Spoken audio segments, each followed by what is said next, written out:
I echo all the comments that have already been made, so I'm not going to have any further comments. So we're going to move to 3D. This is public comments, and I have a little statement I need to read. At this time, we invite the public to address the board with comments and concerns. Patrons requesting to address the board during public comment should have completed Form BED-E prior to the start of this meeting. The board will not permit verbal discussion regarding any school personnel, nor discuss individuals by name or title, nor permit remarks about any such individual. In that event, discussion will automatically terminate. Board members and administrative staff may not respond to questions nor discuss issues brought up during the public comment period, since doing so could be in violation of the Open Meeting Act. The board will not vote on items discussed on the public participation section unless the item is already on the agenda. Each speaker will get 3 minutes. No PowerPoints are allowed, and conceding time to another person is also not allowed. And I would like to say that this is live streamed. At 3 minutes, the mic will be muted, and we have a lot of people talking tonight, so we need to make sure everybody has their turn. And so I guess we'll get started. First up, Preston Bobo. What happens when you submit your paperwork like 3 weeks in advance? And Dr. DeYoung, I want to tell you that I know I can't concede, but I would concede because I thought that was amazing. And you can't answer me, but it was great. Thank you all for the offices you guys hold. Thank you guys for working for the school. It's great. I'm going to try to be really quick. I hope you guys have my slides that I sent out. It's on the back. I'm going to throw a little spanner in the works. It's going to make them make sense, I hope. I hope I'm speaking into the mic. Last year, Oklahoma signed into law House Bill 1775. And last month, the Department of Education codified the rules about enforcement. It prohibits all forms of sex stereotyping. It prohibits all school employees from causing students to feel discomfort, guilt, anguish, or any other form of psychological distress about his or her sex. Now, just apply that to this situation. Not only that, they didn't define sex in that bill. They know that to narrowly define sex, they have to. In 2016, they did, and they defined sex as the physical condition of a male or female as identified on their birth certificate. They didn't do that. Title IX does, Title VII does, Health and Human Services do, the Justice Department does, Department of Education do, et cetera, et cetera. I gave you guys more paperwork that has all those definitions. What is that definition? Biological sex, pregnancy status, sexual orientation, and gender identity. In Oklahoma, it is illegal for a public school employee to say that heterosexuality is superior to homosexuality due to this law. It is illegal to say that cisgender identities are superior to transgender identities due to this law. You have to have fully equal representation due to this law. Thank you, Oklahoma legislature.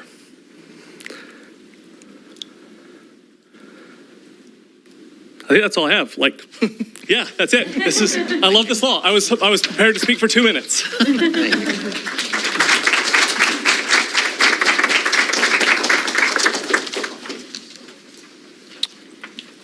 The next says Julia Ray, but I think it's Julie Ray, right? Julie.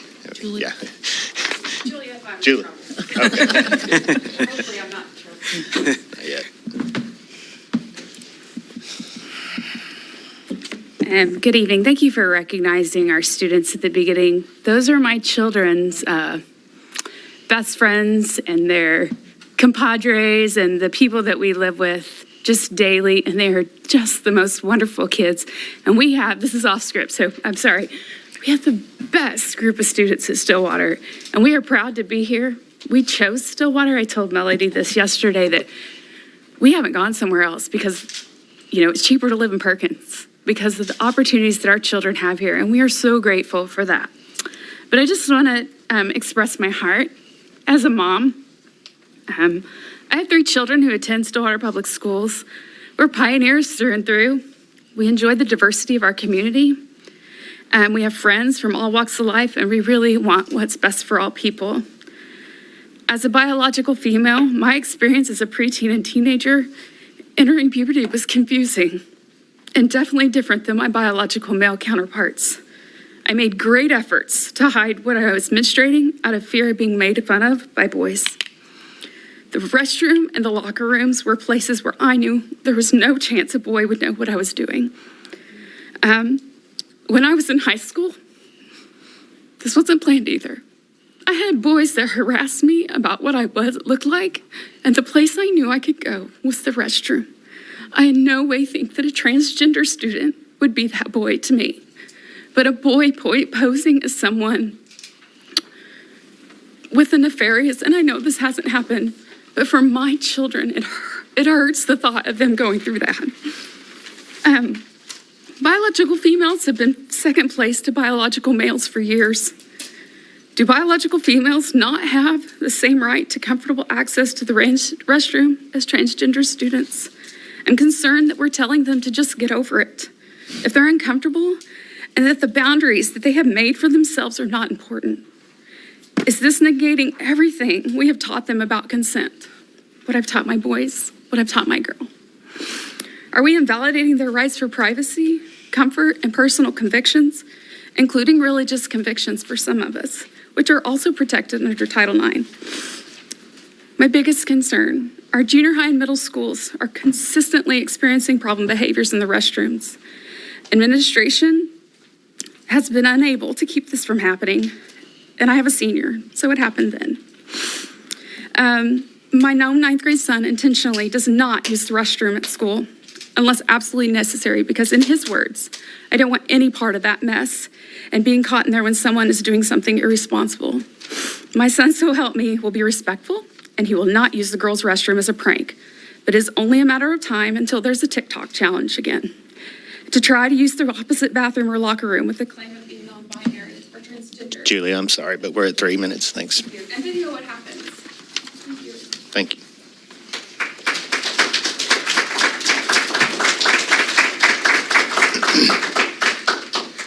Dr. Ryan Smith.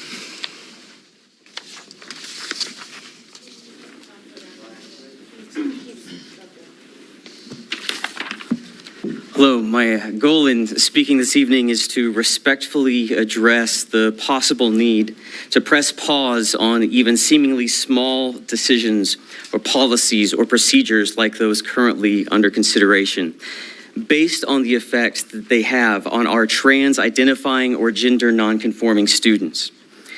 To our LGBTQIA+ community, please hear this. We acknowledge your hurt and your feelings and respect you as people made in the image of God. And it is because of that I draw our attention to the fact that recent independent social and medical studies conducted at the highest levels of research are finding that a concerning number of students who profess transgender identities have experienced unaddressed physical or sexual abuse, are on the autism spectrum, or simply do not conform to the rigorous gender stereotypes placed on them as they undergo the stages of identity formation common to all adolescents. According to a recent guide offered to K through 12 schools by the ACLU, a girl who likes sports or a boy who enjoys dance rather than being celebrated for showing the diversity within their gender should be considered, quote, a person whose behaviors or gender transition falls outside what is generally considered typical for their assigned sex at birth and should be encouraged to identify as transgender or gender nonconforming. Yet according to the Williams Institute at the UCLA School of Law, people who identify as transgender are 10 times more likely to commit suicide than the average person. After completing transition surgery, this number rises to 19 times more likely. Youth who begin hormone therapy are at an increased risk for heart disease, strokes, diabetes, cancers, and left with life-altering physical deformities, sterilization, and escalating states of depression. This despite the fact that according to the studies of psychiatrists, researchers, and even a distinguished professor of psychiatry at Johns Hopkins University, 85 to 90% of all children or youth who identify as transgender will ultimately end up identifying with their birth sex if natural biological processes are allowed to continue through puberty. Consider the groundswell of stories emerging from the de-trans movement. These students were encouraged down similar roads and are now crying out for litigation against the entities who enabled their transition process, questioning where the adults in their lives were who were supposed to help and protect them as they navigated their teenage years. The future will hold us accountable for the paths down which we lead. And that's the end of my time, but I come bearing gifts for each of our school board members, copies of Abigail Schreier's Irreversible Damage, that you may further consider these truths. You can just sit right here.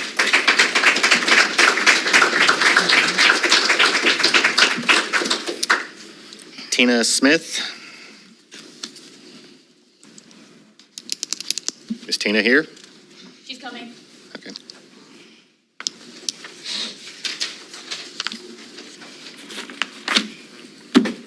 Hi, my name is Tina Smith.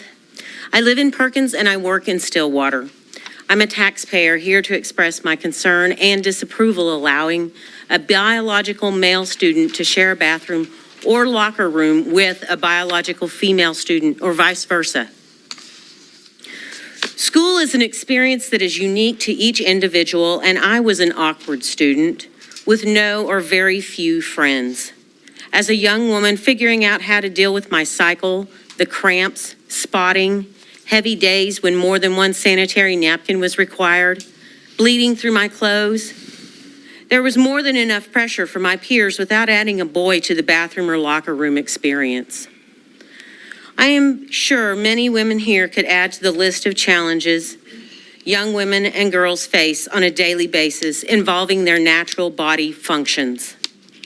A person who is born as a biological male and still possesses their original genitalia should not be in a girl's or woman's space. He will not deal with having a period, and there is no justifiable reason to allow him to share private female spaces. I don't have children, but if I did, they would not attend your schools. You are not protecting female students. Shame on you.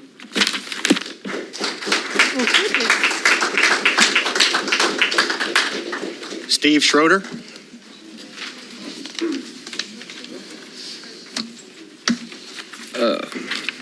Good evening, and thank you for taking the time to listen to the opinions of not only myself, but those in the community. We all care greatly about all kids in Stillwater Public Schools.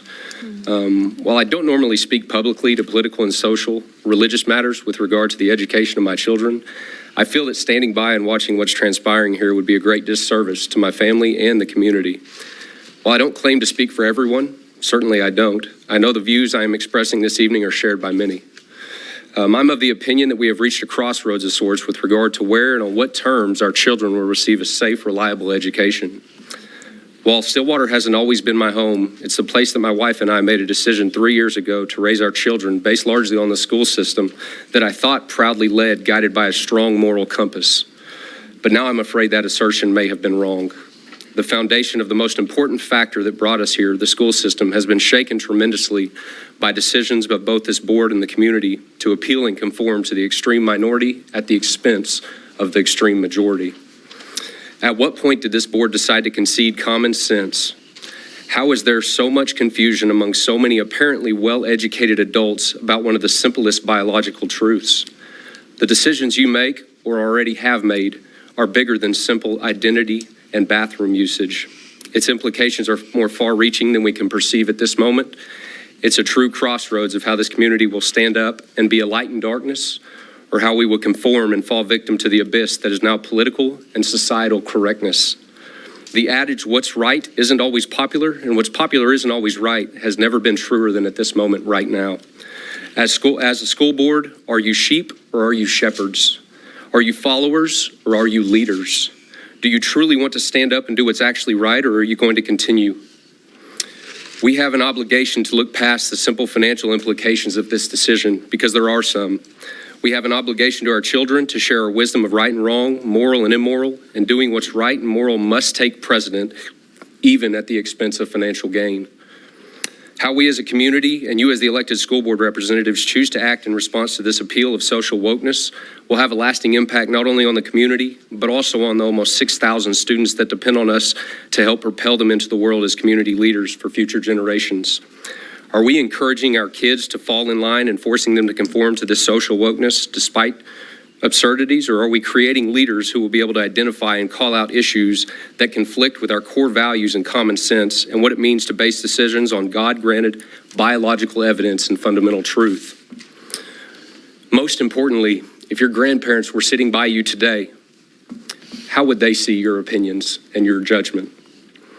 Common sense used to be a real thing. I know how my grandparents would have decided, and they wouldn't have been conflicted at all. Common sense and a strong... Mr. Schroeder, your time's up. Thank you. Thank you. Thank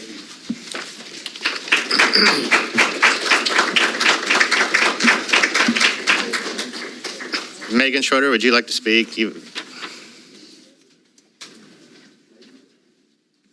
Okay. All right. Next, Sally Turner. She's coming. Okay.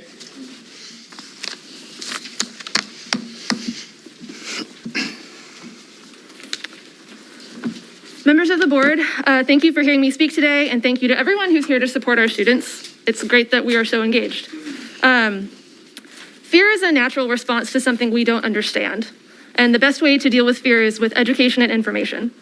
Knowledge is the enemy of fear. When a child is afraid of thunder, we explain that it's part of nature and it's not going to hurt them. And when a child is confused about someone who looks or behaves differently from them, we should take the opportunity to explain that different is not necessarily bad or scary. Failure or unwillingness to educate a child about something they don't understand doesn't protect them from the perceived dangers about that thing. Instead, it serves to perpetuate fear as the correct response to something unknown and unfamiliar. Unchecked, fear can lead to anger, anger leads to hate, and hate leads to suffering. Students suffer when their needs are not met. Sitting in class while experiencing hunger, thirst, sleep deprivation, pain, physical discomfort, cold, fear, shame, or anger is something that many students in Stillwater and across the country experience on a daily basis and is contrary to a positive learning environment. These experiences are loud distractions that prevent students from engaging with their teachers and peers on a meaningful level. Creating rules to make sure trans students are unable to safely use the restroom is the epitome of distraction and only serves to create an environment to set these students up for failure. I want to live in a community where all students thrive and succeed because that reflects well on the rest of us. Communities with school systems with high success rates are more inviting to new businesses and companies looking to move or expand because high-achieving school systems are important to draw employees with families to a new city. Stillwater will not continue to grow unless we are willing to be welcoming and accepting of all students and families and make room for them in our community. Students who are educated and informed on the nuances of gender identity and sexuality and who feel safe discussing these things are more likely to be comfortable in their own gender identity, have good mental health, have a more diverse group of friends, succeed in academics, think critically, and become upstanding citizens in their community and beyond. Allowing students to use a restroom that corresponds with their gender identity is not opening the door to disaster. Rather, it is ensuring that every person in the community is welcomed, cared for, and seen. Assault and harassment are illegal actions and must be dealt with accordingly. But preventing these actions can start at home. If you want to protect your daughters, teach your sons to respect everyone, regardless of their differences, and to keep their hands and their other body parts to themselves. I applaud the Stillwater Public Schools Board and Superintendent Washington for upholding this fair and right bathroom policy and for supporting all students.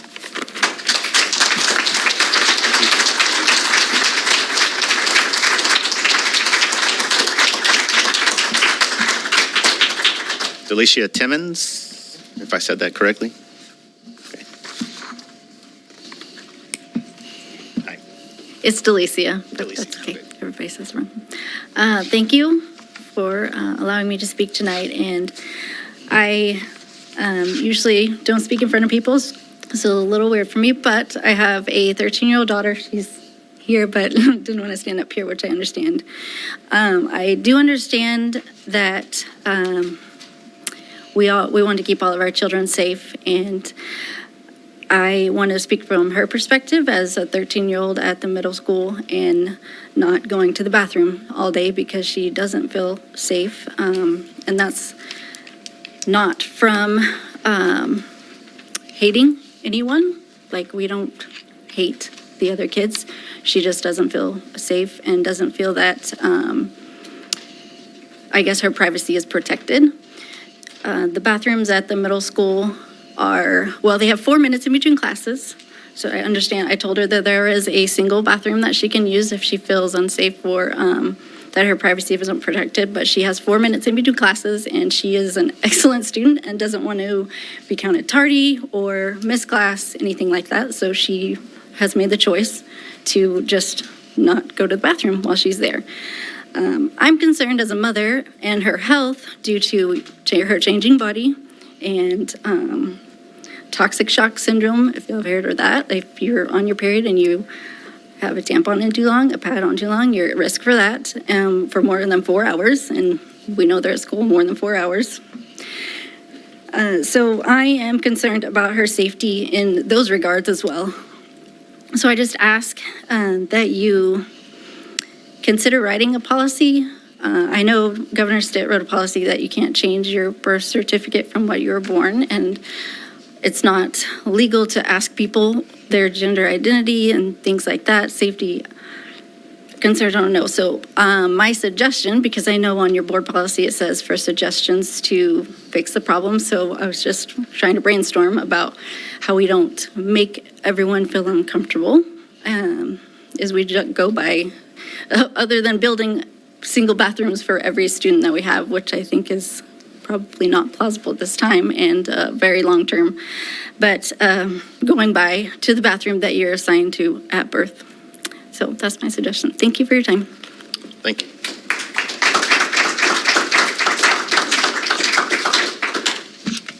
Michael Baughman.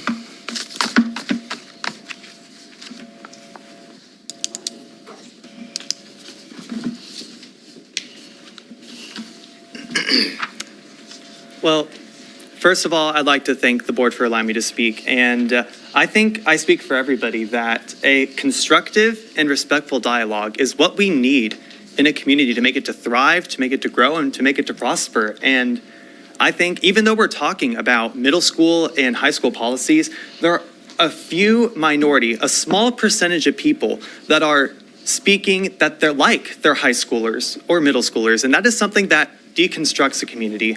We do not need hateful dialogue in here. And I think that some of the board staff have been victim to that. I have been victim to that. I do not hate trans people just as much as that board staff member is not the devil incarnate. However, we just need constructive dialogue to fix the community. And I think that a deconstructive dialogue damages it. And again, I'm saying I'm not hateful towards trans people, but we need concrete solutions to fix the problem. And I think a majority of us, and I've been talking to my friends on the Conservative Party, and they are in favor of unisex, not single stalls, but a majority, like 1, 2, 3, 4 stall restrooms. And I think that is a concrete and simple solution that benefits all parties. So if you're on social media, and I know many of them are not here, that subscribe to hateful dialogue, calling another school board member the devil incarnate, calling me hateful of trans kids, that is unacceptable. But if you are not here, you need to think about what you post, because that is deconstructive. That destroys the community of Stillwater. And having a community that I want to even adopt somebody, maybe even a daughter, I want to be a part of the change that happens here, because hearing all the young people speak, the young people are the future. The young people are what is presenting a respectful dialogue. So I am proud of the young generation. So with all that being said, please just be respectful. And I think that we can all come up with a solution that really benefits all parties. Thank you. Thank you.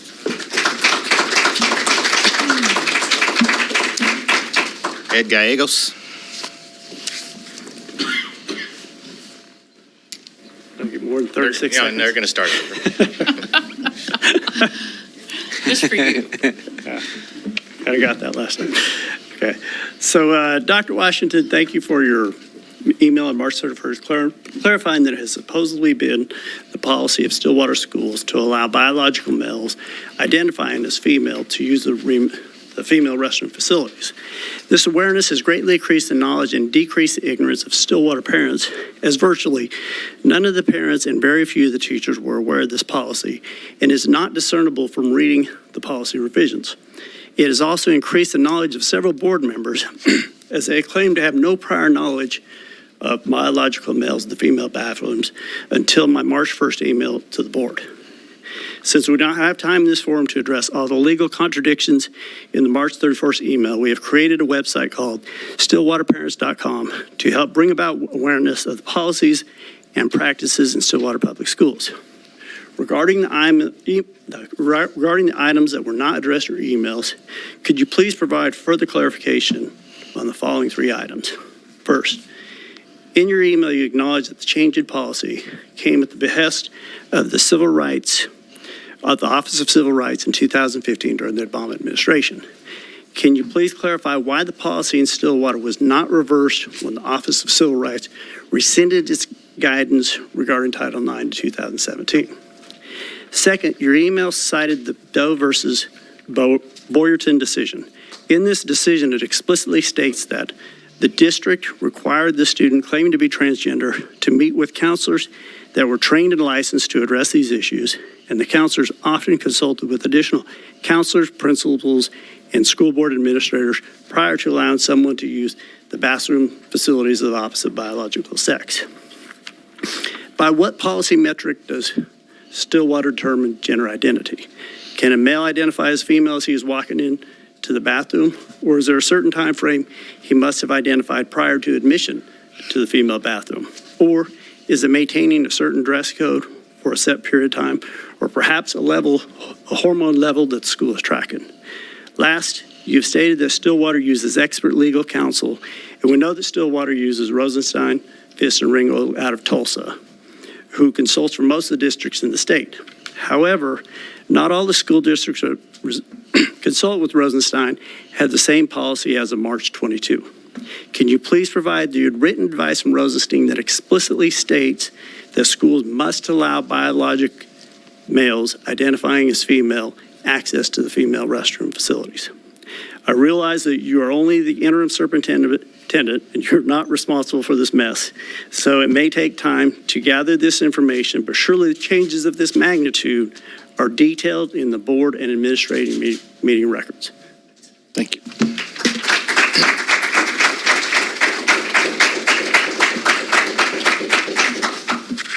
Kimberly Ritchie.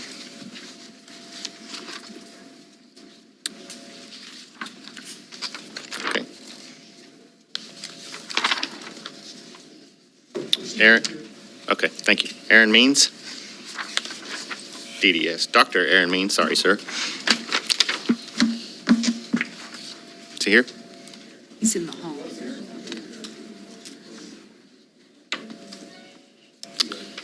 I can come back. No, he was here. Brice Chaffin.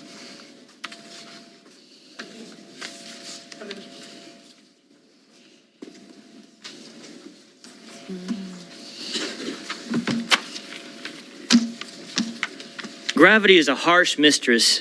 Whether I stumble and skin my knee or I say I don't believe in gravity and jump off a 100-foot cliff, it still has its hold on me, whether I believe it or not. That's a physical law. And we have other physical laws, but we also have, just as we have physical laws that govern a physical universe, we have spiritual laws that govern our nature with God. Law 1, God loves you and has a wonderful plan for your life. Law 2, man is sinful and separated from God. Law 3, Jesus is the only provision for that sin. Law 4 is not just enough to know these three. We have to individually accept him as our Savior. Sir, the Yes. topic you referenced was the bathroom Yes. policy. And so I talked about physical laws. We have spiritual laws. We also have natural laws.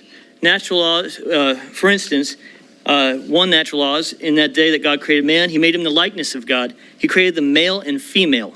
So we have male and females. Also, natural law is something that is observable. It's evident. For since the creation of the world, God's invisible qualities, his eternal power and divine nature have been clearly seen, being understood from what has been made so that people are without excuse. For although they knew God, they neither glorified him as God nor gave thanks to him, but their thinking became futile and their foolish hearts were darkened. Although they claimed to be wise, they became fools. Therefore, God gave them over in their sinful desires to the hearts. Let's get on topic or let's move on, okay? Of sexual impurity, for degrading their bodies with one another. They exchanged the truth of God for a lie, Because of this, God gave them over to sinful lusts. Even their women exchanged natural sexual relations with unnatural ones. Okay. In the same way, men also abandoned Mr. natural Chafin. relations with women and Mr. inflamed Chafin. their lust with another. Men committed. Thank you for your time. Mr. Chaffin, you've been asked to stop. Thank you. Thank you. Very much. Got a minute left. No, you violated You the all have policy. violated the natural life rights of these young women. It is that you are Sir, a higher sir. standard. Thank You you. are held to a higher standard. This time is up. I'm Parents, you sorry. need to go. Parents, pull your children as well. Appreciate it. Thank you.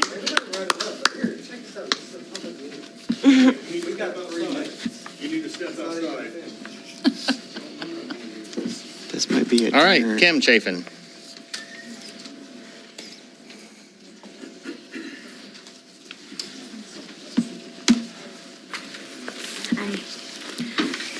Okay, we are all made in God's image and deserve respect because of that. Every child is precious. Every child is worthy of that respect. And that does not mean that we're all born the same, though. That was never God's intent. It is a biological fact that boys are generally much stronger than girls. And from what I understand, there has been a private bathroom set aside for children who did not embrace the gender they were born. If these few individuals use that bathroom, what is the problem? This gives everyone a place where they feel safe. The problem seems to be that school officials are trying to push for their own woke beliefs to be accepted as normal by forcing our children to accept boys in the girls' space as normal. How far are they going to take this? Is allowing boys in the girls' locker rooms and showers next? This is opening the door for all kinds of abuse to happen. I know I was a victim of sexual assault in middle school. I had boys assault me in a hallway in the school in front of a lot of people. I can't even imagine what it would have been like if I had been in a locker room or a bathroom. You cannot undo an assault that has already happened. Women need safe private places. Twisting Title IX to fit this nonsense is inappropriate also. Allowing boys in the girls' restrooms is discriminating against hundreds of girls by not giving them a safe place for only girls. If we're going to go off of precedent, which has been mentioned, separate bathrooms for biological boys and girls has been the precedent for 100 years. Why are we changing that? Teaching morals is a parent's right and responsibility, not the public schools. Schools should be focusing on teaching reading, writing, and arithmetic so our students would do better in those areas. That would be much more useful than indoctrinating our students with your own personal beliefs. The school needs to stay in its lane and out of the parents.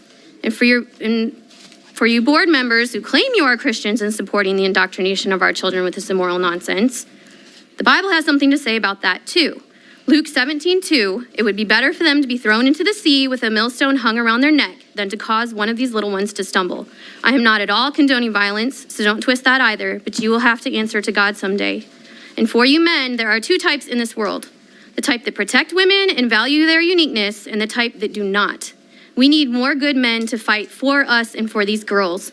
Thank you to the ones here tonight that are trying to protect us, and for the rest of you, repent, get some courage, and be the men that you were meant to be. Thank you.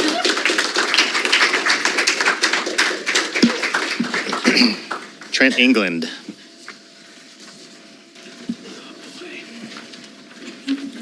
I thank you, board members and Superintendent Washington. I'm Trent England, an attorney and a board member of an organization called People for Opportunity. 20 years ago, 200 years ago, 2,000 years ago, no person would have claimed with a straight face that a man can become a woman by declaring it so, no matter how much he believes or desires it to be the case. This historical fact offers moral and prudential counsel, but it also bears on the legal issues involved. And I want to use my time to talk about the superintendent's letter on this because I believe there are several mistakes in that letter as regards what the meaning of Title IX and certainly the Bostock case. I would say at the beginning, though, that the fact that this has been a policy supposedly since 2015 makes all of that legal analysis irrelevant because from 2017 to 2021, there's no argument that this was mandated. So nobody should let the board convince them that they're doing this because some outside power forced them to do this. If it's true this was a policy since 2015, then that's a determination made by this board and they can't blame anybody for that. But let's talk about Title IX. This is a federal law written to protect women and girls, biological females in schools and school sports. Even the Obama administration accepted that Title IX applies only to actual women. at least for its first 7 years, before changing its guidance in 2016. Under pressure from activists, the Obama administration changed their interpretation of the law, but the law itself remained and remains what it was since 1973, a protection for biological females. The district's reliance on the Bostock case is even more problematic, since that case is not even about Title IX. It's about Title VII, which is an employment law, a general prohibition of discrimination. Bostock was about someone being fired from their job. And if you go and read the opinion, and I always suggest reading the opinion rather than taking a lawyer's word for it, the court explicitly says this doesn't apply to bathrooms and locker rooms, even in the workplace, right? And it doesn't apply to schools at all, right? So anybody who throws the Bostock case around, with all due respect, doesn't know what they're talking about. Much of the superintendent's statement appears in light of the fact to be post hoc rationalization for a policy the district desires to defend on any grounds and at the expense of female students. Caring for and respecting all students does not mean giving in to every student's demands. I'm a parent of 3 teenagers, and I would be a terrible parent if I viewed my responsibility as simply affirming everything that they say they want to do in that moment. That's not parenting, that's cowardice. To claim that is caring or respectful is an act of moral cowardice. Thank you very much. Thank you.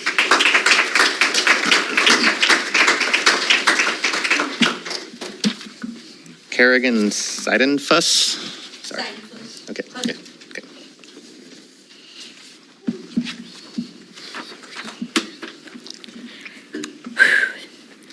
Hello, my name is Kerrigan Sidenfuss. I am a sophomore at Oklahoma State University and the current president of Oklahoma State Queers and Allies. As a member of the community, I feel that it is my responsibility to stand up and defend the most vulnerable. I visited Stillwater High earlier today, and I listened to their stories and what they had to say, and I am beyond impressed and proud of our LGBTQ plus youth. So instead of getting upset tonight, these are tears of joy. I'm going to rejoice in the fact that our youth is the future, and I am so proud to stand amongst them and learn from them. So to the LGBTQ plus youth, to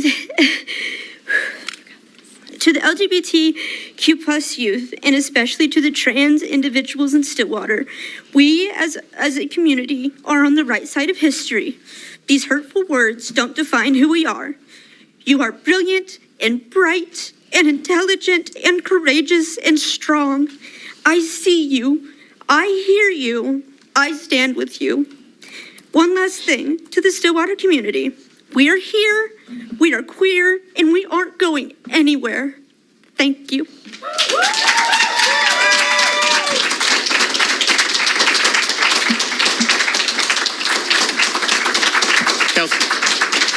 Kelsie Turner. Kelsie Turner. Thank you for allowing me to speak. I began working for the district as a SPED TA at an elementary school, and on the first day, I learned that in every step I take, I have to be an educator and an advocate. The first year that I worked at the high school, we lost a student to suicide. Not a day has passed since then that I haven't worried about our students' mental health. There have been many nights where I woke in fear that I would not see a student the following day. So tonight, I'm here as a hopeful and committed educator, advocate, and ally for our youth. I've gathered research from peer-reviewed scientific journals to share. 85% of LGBTQ plus youth reported that recent debates about anti-trans bills have negatively affected their mental health.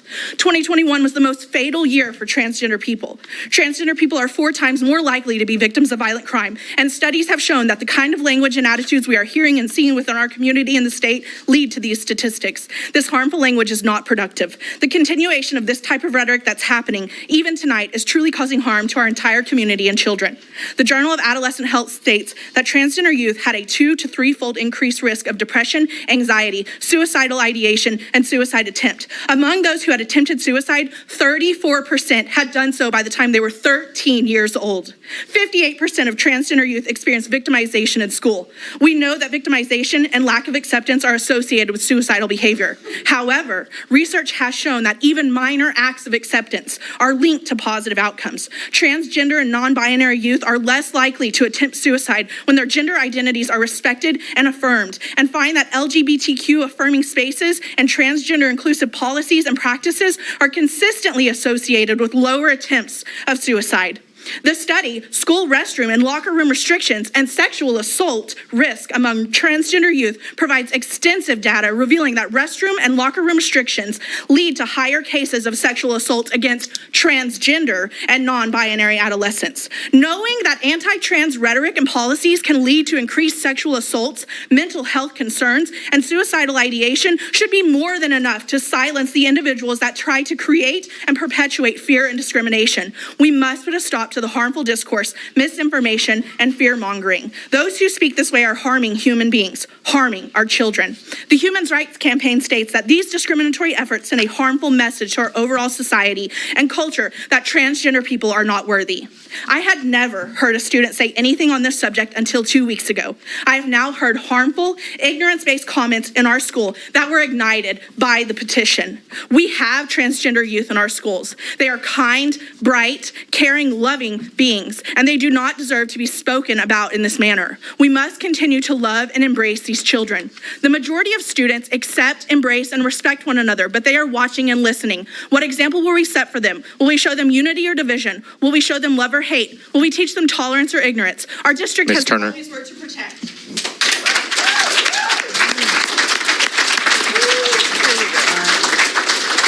Karen Flack. Karen Flack.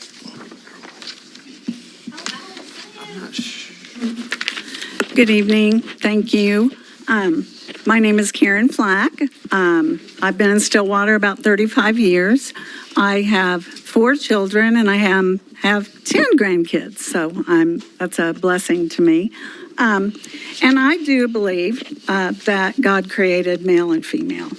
That's not to say that I don't love people with other views. I have a daughter in my that I love dearly, and we have very different views. So you can love people and have different views. But I would say that the issues in the bathroom, I go along with the people that have come up and spoke before me, that it is an issue for some, not all girls, but some girls. And I just think, when did this start? You know, what happened? Where did this come from? But my biggest issue is that I do believe that even right here in Stillwater, Oklahoma, there is an agenda, and kids are being taught sexual ideas and worldly radical views that some people do not believe in. So my thinking is, like somebody said before me, let's teach reading, writing, math, and arithmetic. Let's not teach sexuality. They can do that in college. I have a little first grader. I have a kindergartner, and, they just want to play. Why do they have to deal with these subjects?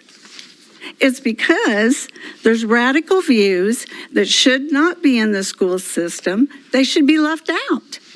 That's up to the parents to teach, the parents to love their children, and if they want to engage and help them on that path, so be it. But for people that don't want to go down that path, you are indoctrinating our children, and that is not right, and it's not acceptable. And I'm asking you today to stop this policy. It isn't even a policy, I don't think.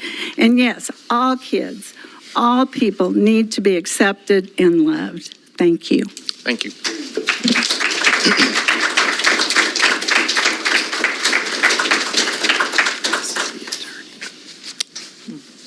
Arissa Baxter-Looper. Let me pass this. I brought y'all a copy of my petition Sit right there. Thank you. to pass down with all of the signatures that we have on it. So I did introductions last time. I'm going to be quick and not do it again, thank you for having me back today. I wanted to share the results of our petition that started 1 month ago, and I was inspired to start by the Stillwater School Board meeting we had on March 8th. As of this morning, the petition has 1,501 signatures, 610 from Stillwater residents, and over 1,000 from Oklahoma residents, all in support of transgender acceptance, inclusion, and access at Stillwater Public Schools. This petition outlined 4 data-backed facts about this issue. 1, transgender youth are not a threat to cisgender youth. 2, there is no trend of cisgender youth cross-dressing to attack cisgender students in the bathroom. If that were an issue, this would be an issue of correcting cisgender student behavior, not restricting transgender student access. 3, all students are entitled to bathroom access consistent with their gender. 4, restricting transgender students' bathroom access only to gender-neutral locations puts transgender students at risk of higher levels of violence. All of that is backed by data and science that you can find in the petition. I would also like to share a couple comments that I thought were worth noting. Quote, I was a trans kid in that school, and going to the bathroom was hell because of people just not agreeing with my life choices. So it would be cool to see something change. It deeply saddens me to see this happening to the school I graduated from. Trans rights are human rights, and every kid at school deserves to feel accepted and welcomed. Quote, I'm transgender, and I graduated from Stillwater in 2018. I promise, we're just trying to pee in peace. Quote, I'm a trans student who goes to school here. I get barked at, called slurs, and much more. Even though I report it, nothing ever happens. Please protect us. I want to thank the Stillwater School Board and Superintendent Washington for standing between these transgender students and the individuals who seek to oppress them and take away their rights. As this conversation gains further attention, my community, I want to remind my LGBTQ people and allies, look at us. We are loud, we are proud, we are brave, and they are clearly hearing our voices. We are clearly reaching far and wide. Look at the strength that our numbers has brought. They are scared of our existence, and they forget that transgender and queer people have not only existed in Stillwater and Oklahoma since the beginning of time, but have existed in the world since the beginning of time. So thank you to my community for showing up here today for our trans community and in general for LGBTQ people. Thank you. Thank you.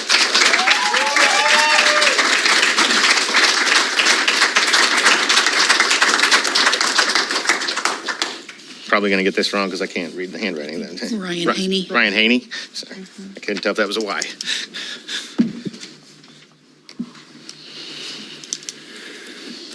Thank you. My name is Ryan Hainey, and I'm the General Counsel for the Oklahoma Council of Public Affairs. And so I'm able to speak a little bit, I want to speak a little bit to the blend of law and policy here. And I wanted to briefly address the March 31st letter submitted by Superintendent Washington. In that letter, it takes an odd position that the policy isn't bad because the policy isn't new. She states that the policy has been in effect since 2015. Frankly, a fact that has no bearing on the merits of the policy itself. If the policy is bad, which I believe it is, then the fact that it has been in place for 7 years as opposed to 1 year is actually makes it worse. As Mr. England spoke about earlier, before Barack Obama was president, nobody believed that Title IX applied to gender identity, in large part because, frankly, the idea of gender identity has only been in the national conscience for about 2 minutes. And so Title IX was necessary because of the differences between men and women. In fact, part of Title IX provides that it is not discrimination to have separate housing for the sexes, just like I think every university in the state, including the one here in town, have. Nonetheless, the Obama administration did decide to change its interpretation of Title IX to cover gender identity. However, the Trump administration later changed that back. Yet, according to Ms. Washington's letter, Stillwater Public Schools never changed the policy, despite the change in the policy at the federal level. So now the Biden administration has changed course once again. But the text of Title IX, as drafted by Congress, has never changed. So if I might mix metaphors, I'm tired of our daughters being pawns in DC's game of political ping pong.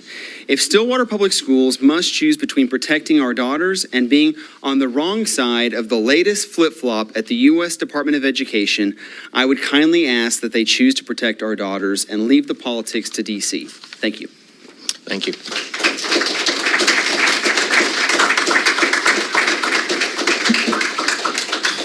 Thea Reust. You said it, both names right. Thank you. And thank you all so much for doing this, inviting the public and allowing me to speak. Boy, after hearing, I had no idea that there was all of this, such diverse both sides. I very much agree with what Ryan Smith said and also Karen Flack. But I want to say that my main concern really is every single child, every single child. If we could all keep in mind as we come to the table, 1 Peter 5:5 says, God resists the proud, but gives grace to the humble. If we could all keep that in mind as we talk about these things. And I absolutely believe that God created all of us, every single one, in his own image. So every person deserves integrity, kindness, and respect. I do not know what the resolution is for this. I don't know. I have family members that are of the close family members that are of the LGBTQ community, and they know that I love them. And they also know that we have disagreements, but they know that that doesn't mean I hate them or that they hate me. We do disagree, but we love each other very much, and that's what I would like to see in our community. I implore those of you on the board to prayerfully and seriously consider this issue in the decisions that you're going to make. And I do pray for you all. That's all I have. Thank you.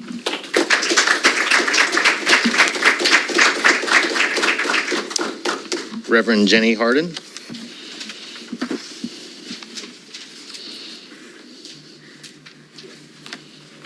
Thank you very much for the time to address you and the community this evening. I speak to you as a local taxpayer and as a local clergy person. And the first thing that I want you all to hear as board members is that we know you make difficult decisions and you do hard work, and thank you. And I want you to hear that you too are loved.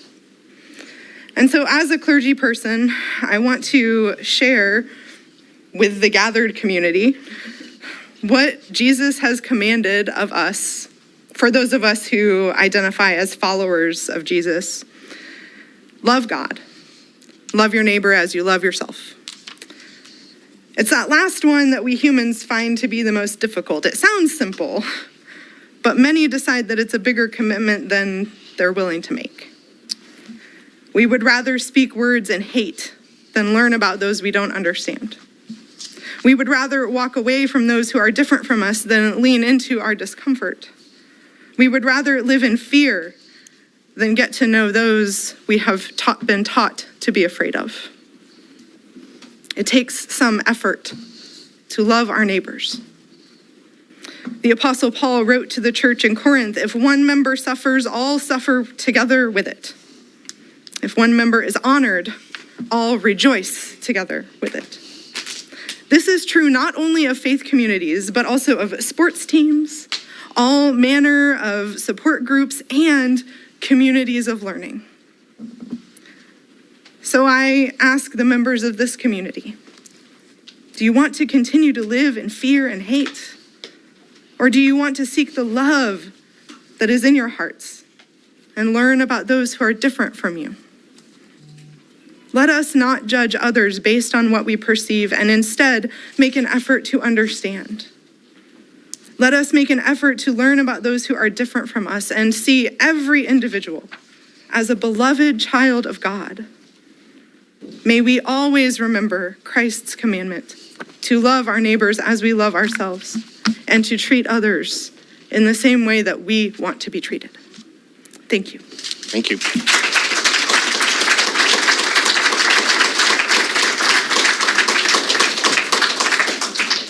Kayla Ward.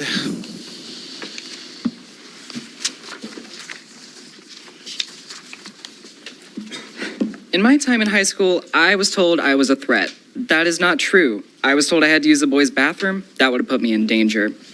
I found that all government buildings in 2018 in Oklahoma were not allowed to discriminate which bathroom people used, except in public schools. There was a special provision for that.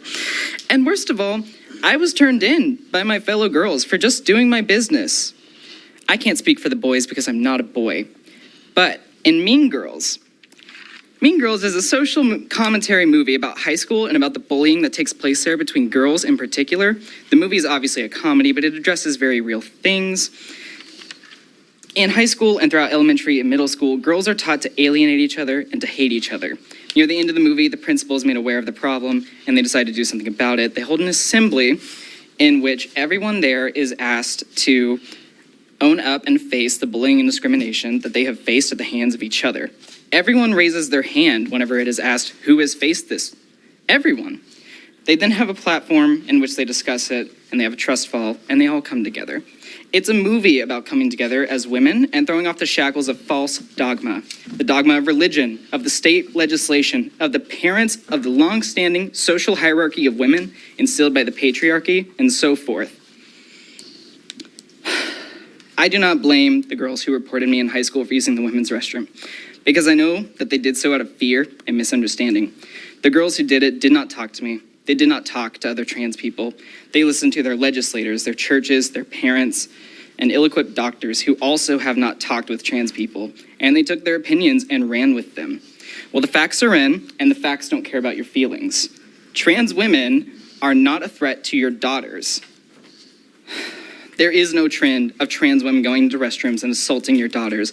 The ones that you have brought up are cherry-picked and meant to be misleading. They are propaganda pieces.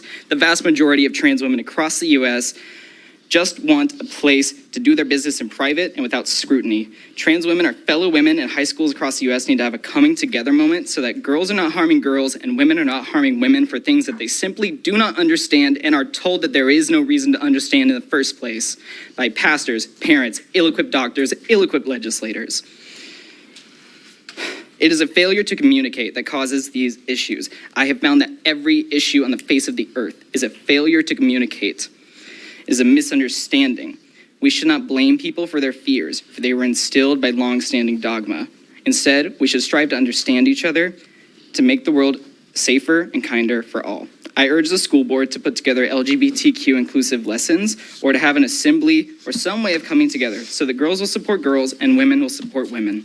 There are two quotes that I live my life by. Stephen Hawking said, all we need to do is keep talking. Shelley from the House. Okay, your time is... Let's get to Thank you.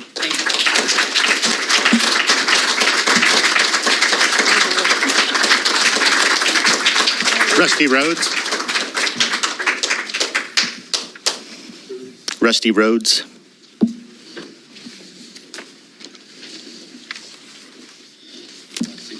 Promise to keep it. I am standing here today with the opinion of God, not with the opinion of a school or type of people that say they are. It's not about that. I'm here for one reason, allowing biological boys to use the restrooms and the locker rooms of biological girls. Since there seems to be a problem differentiating the difference, I trust that every one of the board members have received my email that explained the biological difference of a boy and a girl. I didn't make them that way, God did. And the difference that most concerns me is the fact that boys, and forgive me for being blunt, boys get turned on by sight, girls get turned on by affection. Letting a boy go into a girl's bathroom is a danger. And I want to personally thank you, Dr. Washington, because after I met with you and met with two of the board members, we was for sure that you was doubling down on what you wanted to do. I had a dilemma trying to reach all the parents, but you helped me by sending out a letter. Hundreds of parents now know that didn't know before. I do want to address the letter. Another rumor that has circulated is that an incident of some sort has occurred involving a transgender child. SPS has not received any reports of any inappropriate restroom behavior related to a student's gender identity, word for word from the letter. That is a false lie. We told you and two board members face to face about the case of the boy in Virginia that dressed like a girl, said he was a girl. He raped two different girls. The school covered up. They put him to another school. He raped a girl there. You knew about that. Yet you told in your letter, nobody had said anything about it. When I told the board members about it, they said, that's not in Oklahoma, which was a lame blame answer for the reason of the fact that the very decisions you're making, you're using cases that none of them are in Oklahoma. But you want to pick and choose what you don't want to use in Oklahoma. And that is a tragedy. The concern is not about transgender individuals. It's not about LGBTQ. They have a right to be what they want. That's okay. I have no problem with that. Okay? I have a problem with them going into the bathroom with my granddaughter when you have the goods. I understand that it's uncomfortable. That's why that bathroom is not a transgender bathroom. It's a gender neutral. Excuse me. I got the pulpit. You can step back. Oh, I'm not speaking, and you just don't need to be looking at me. Okay? Let's keep the decorum. Okay, I'm going to stand by the next one. I have a problem with them going into the bathroom of my granddaughter with genitals, and she's never seen them until now. That's a problem. Okay? So, do not wait until your child or your grandchild is assaulted before you do your job and protect mine. That's all I have to say. Thank you. Thank you.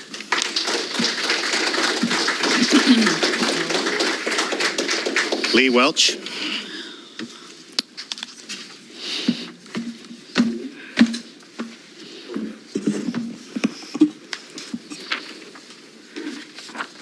Hi, so I will actually begin by reading a statement from a trans Stillwater High School student who wished to remain anonymous for obvious reasons tonight. They said, through all the talks about mental health and safety, we've neglected to consider the health and safety of trans students. Growing up is hard enough for everyone, and it's not made easier by exclusion. How do we think trans children, trans girls especially, feel listening to us stand here and argue about whether or not they're human and whether or not they deserve to use the bathroom that they need to? I think it's important to remember that these are kids we're talking about. It's disturbing that the words males, females, men, and women are the only ones used when we are talking about trans children.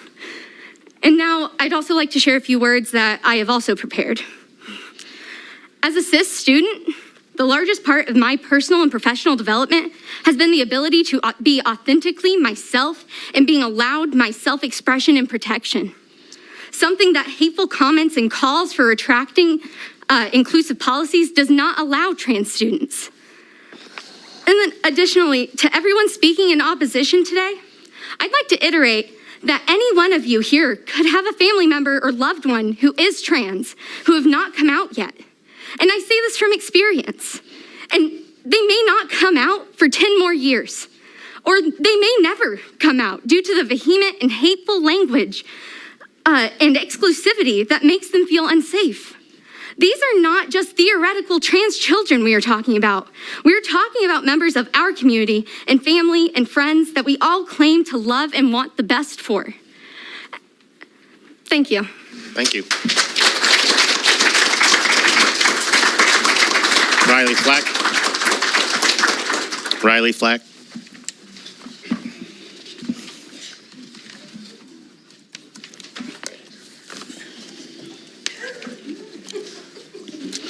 All right, let's keep decorum. Yeah, so I got 3 daughters. I graduated Stillwater High School in 2001. I left one time Stillwater and served in the military for 4 years. This issue isn't about what these people are making it about. Like I said, I have 3 daughters, and in the bathroom, there need not be a penis in my daughter's bathroom. And if you guys won't stop it, I will. Thank you.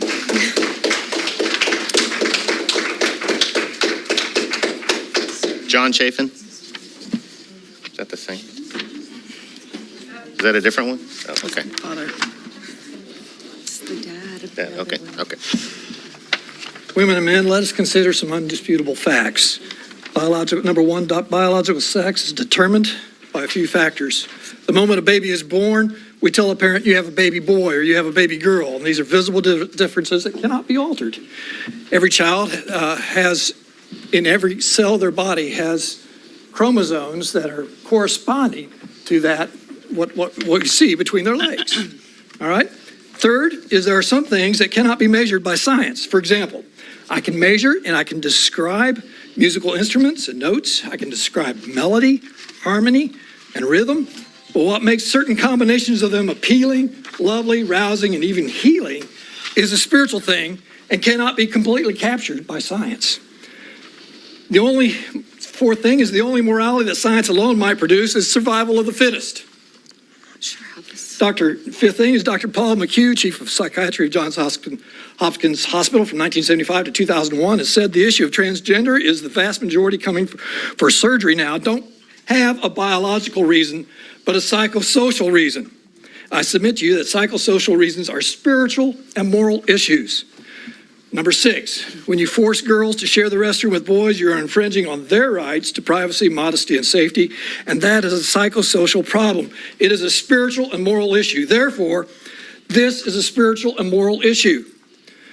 If you force girls to share restrooms with boys, you're forcing their morality upon them. When I exclude boys from using the girls' restroom, I'm forcing my morality on them. Clearly, we have a conflict. So how do we decide whose morality would carry the day? The simplest solution has been the compromise, which has been available all along, which you've refused to embrace. There are private bathrooms in every school building.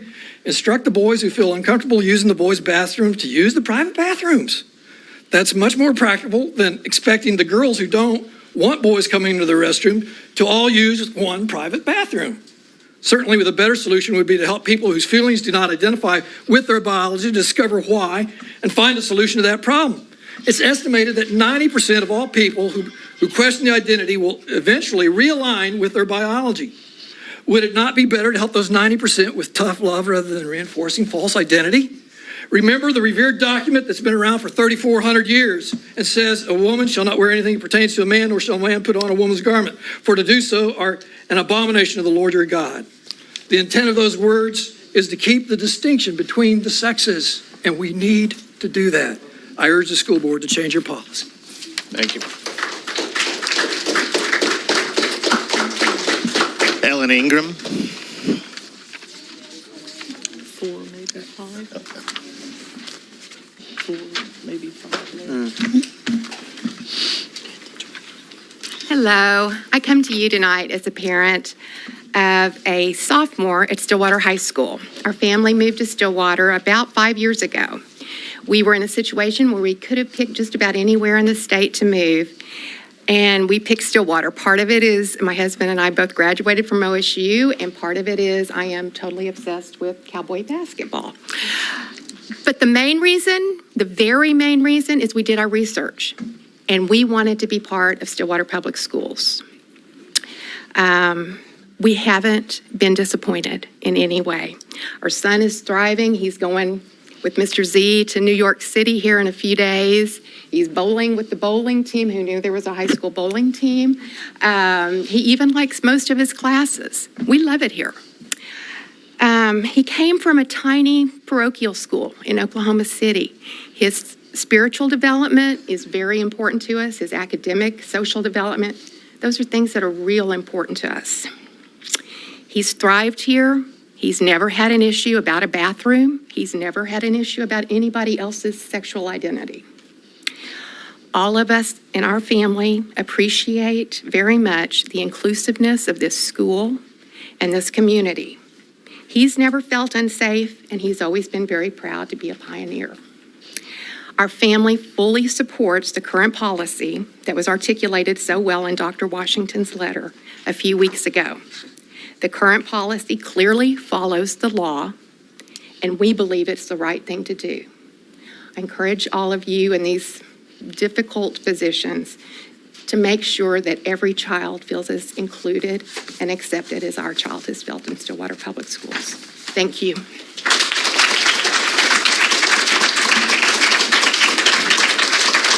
Amy Parsons. Amy Parsons. Wasn't that her? No, that was. Oh, okay. That was Ellen. Easy. Okay.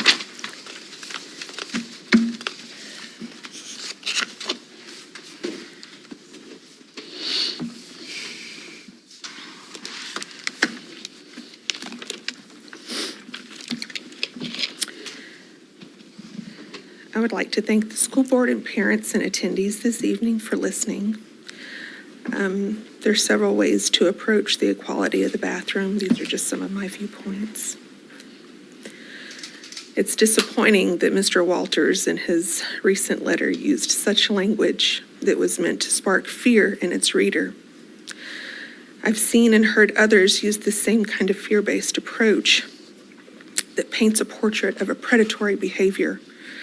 And those in the transgender community and the LGBTQ plus community are not to be linked to that kind of predatory behavior or someone lurking in the bathroom stalls.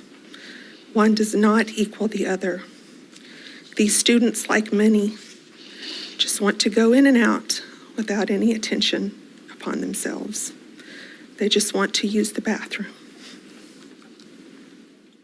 We as parents share a common thread of loving our children wholly and deeply,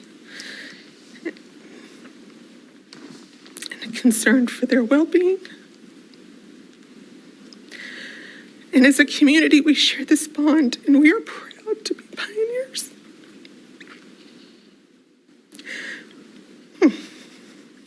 Excuse me. We are rooted in the support of all the school activities. We donate endless time and talent and additional funding so that our students can have the best possible experience during their years as a pioneer. And just like parenting, it can be exhausting, but rewarding to watch these bright, talented, and driven kids succeed. It's just worth its weight in gold. And we are there for them, and we are present for them, and we support them. When I think about this, I'll say I'm not a native Oklahoman, but I think of the Oklahoma Standard, or at least a branch of that definition and that philosophy. So what is the Oklahoma Standard? It is a statewide initiative preserving and promoting a culture of caring citizens by encouraging acts of service, honor, and kindness. And I just love this. And I realize that that was brought upon tragedy after the bombing, but this philosophy and this belief can be used in all walks in our daily life. And regardless of political affiliation, it is always something to be proud of. One's act of service can be to speak to the rights of all students, especially those who may not able to voice for themselves. Show kindness by including them without fear or judgment, and get to know them and honor their path and walk beside them. They're all just trying to find their way. Thank you, Amy.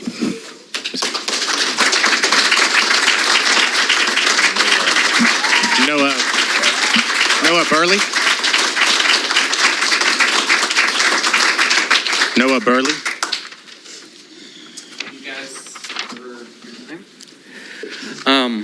My name is Noah Burley. I am the activist of OSQ&A, and I'm here for support and to share my love with the community and everybody here. I believe everybody is equal, and since America has been discovered, there's always been equality issues.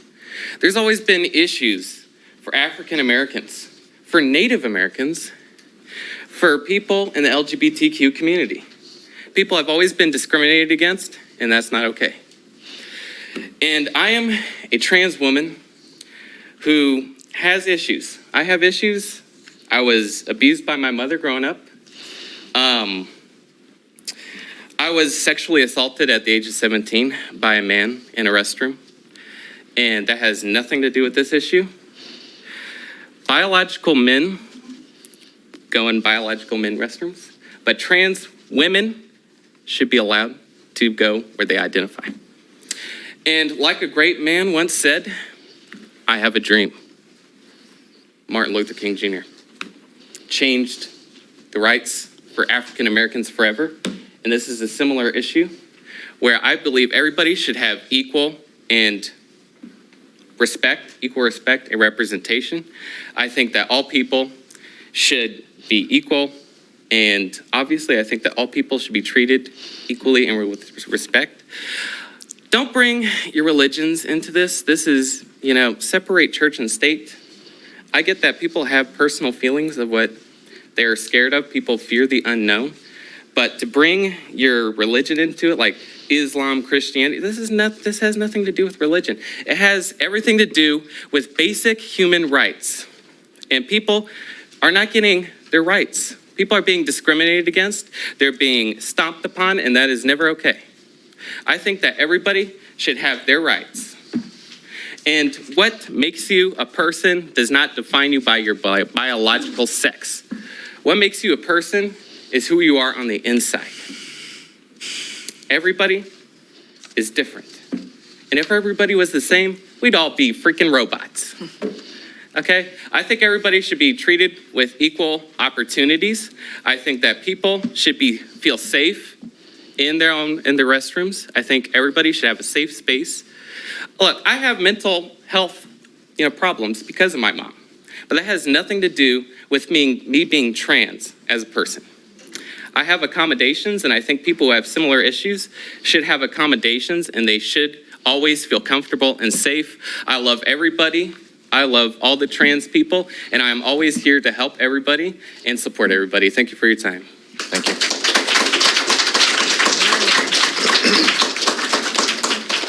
Dawson Parsons.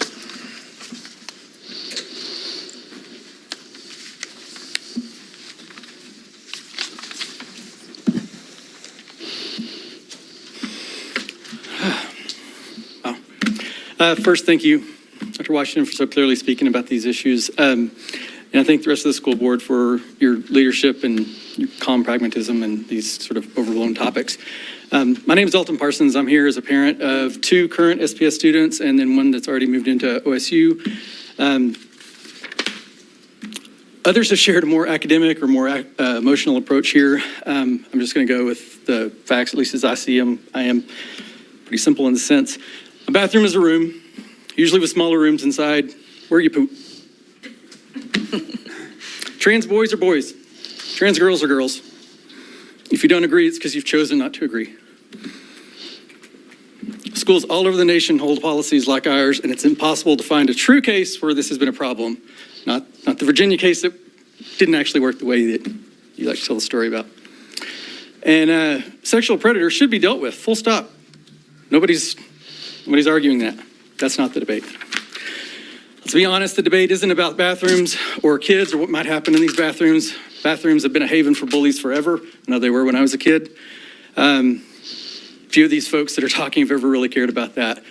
This debate is part of the current culture war. It's the topic of the month, and it's a debate about how people seek power, and they seek power through fear. They make you scared of something. So where do our kids play into the debate then? Where do trans kids play into it? Where do my kids play into it? They don't, other than seeing the bad side of it. This debate is not driven by the kids. This debate is not driven by the kids that are scared to use bathrooms.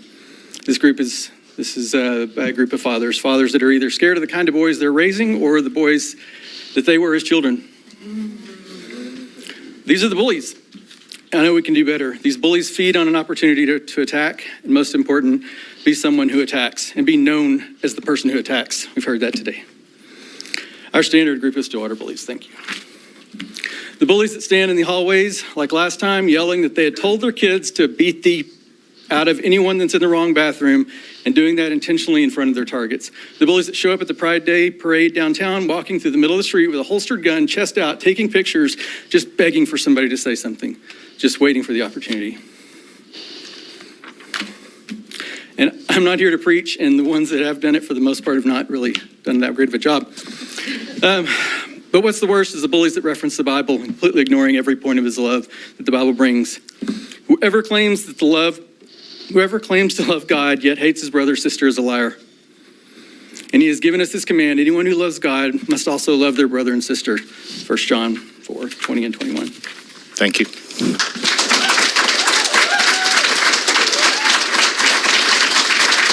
Sharon Edwards. Sharon Edwards. That's our last one. Sharon Edwards. Oh, I'm sorry. Yes. You know, not because I didn't hear him, but because I don't have a computerized machine with my notes on it. My name is Sharon Edwards, and I want to say that I was a high school math teacher for almost 30 years, and I've been called quite a few of those things myself, so I empathize with you. I moved to Stillwater 5 years ago when I retired from teaching to be near family. I'm not here tonight because I have children in the schools, but I do have grandchildren in the school. I wrote this down so that I could not get lost and forget what I was saying. Please bear with me and excuse me for reading this. I truly don't want to live someplace where the politicians dictate details about how we run our public schools. That is beginning to happen more and more, and it frightens me about our future. As you know, there are now states banning books as well as dictating what information is contained in our textbooks. We are attempting to educate the next generation of Americans, and I think we should be willing to give them the facts and then let them decide which facts they choose to believe or which they think are more important or whatever along those lines. The second part of my interest in the public school system is that I have a 6-year-old granddaughter who is in kindergarten and a 3-year-old grandson who will enter the school system in just a couple of years. I don't want him to enter a government-controlled school the way the Nazi youth or German youth did in the Nazi possession of the German schools in the 40s. And I want to say how proud I am to be associated with a school board who is working as hard as you are to determine a policy that is politically inflamed right now. I applaud you for your efforts. Last of all, I think my career as a public school teacher gives me a great deal of insight into what will or will not offend students in our schools.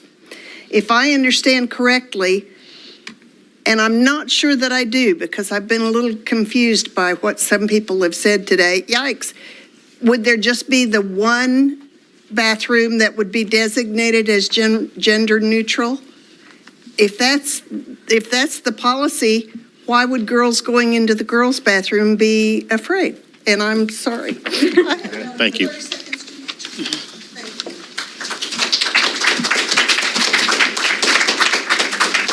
think that's everyone, right? Okay. You're welcome to stay, but the rest is just business as usual. But you were welcome to stay. Very exciting. All right. These are all the policies of other districts Thank that match our exact language. All right. We usually get it. We're still in the middle of a board meeting, so we're going to, if you could keep it down, we're going to keep moving forward. We can create. Thank you. Thank you. Appreciate your comment. You're welcome. Thank you. Can we stretch? Thank you for coming. Appreciate it. Are we stretching? Are we taking a break? Just Or they? stand up, Yeah, stretch stand up. while they're, we don't have to wave. Good to see you. Good to see you I guys. do need a little stand. Legs. Everybody should be. All right. Give it a second to get out. How did I miss this woman? 2 hours. Thanks for sharing your note. Fun. You go, girl. I saw your boy.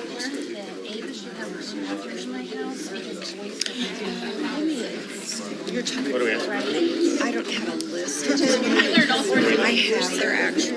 My daughter is a big fan. Let me ask just a second if we can. Your daughter? Sherry or Sherry. Oh, yeah. Okay. I know Sherry. Yeah. And we were at Chicken. Oh, Golden Chick. Yes. And she said, I gave her this. yeah. Major board meeting. No, he's used to that. I am not sure whether I conveyed what I wanted to convey. Can I email it to him? Yay. Yeah, I think you do, so. What the board is doing. Yeah, he, you know, when he told me he wanted, my son, when he told me he wanted to work at Golden Chick, I said, are you sure? But he has loved it, and it has been a phenomenal experience. They're like a family there. I mean, like true, I mean, they are so warm and welcoming. Email it to you. Yeah, I mean, they just, they're really interesting. The whole family is Persian that runs but, you know, it's like, celebrate your birthday, let's have a cake and do that, you know, and so it's very interesting. She said, now, you would not have met him, you see why I think so much of this. You're welcome. Sure. Is your name Ray? Runner-ups. I'll send it to you right now. Runner-ups, I was. Hey, you guys, I just want to really quickly announce that we are in session, and these conversations are outside of Open Meetings Act. Okay. So if you're having conversations privately that were not recorded, that is outside of OMA, and we're asking you to remain compliant with that law. Thank you, Marshall. I was in the other room. I appreciate that. He's got that loud teacher voice. Vice principal. And Okay, we're on the consent agenda.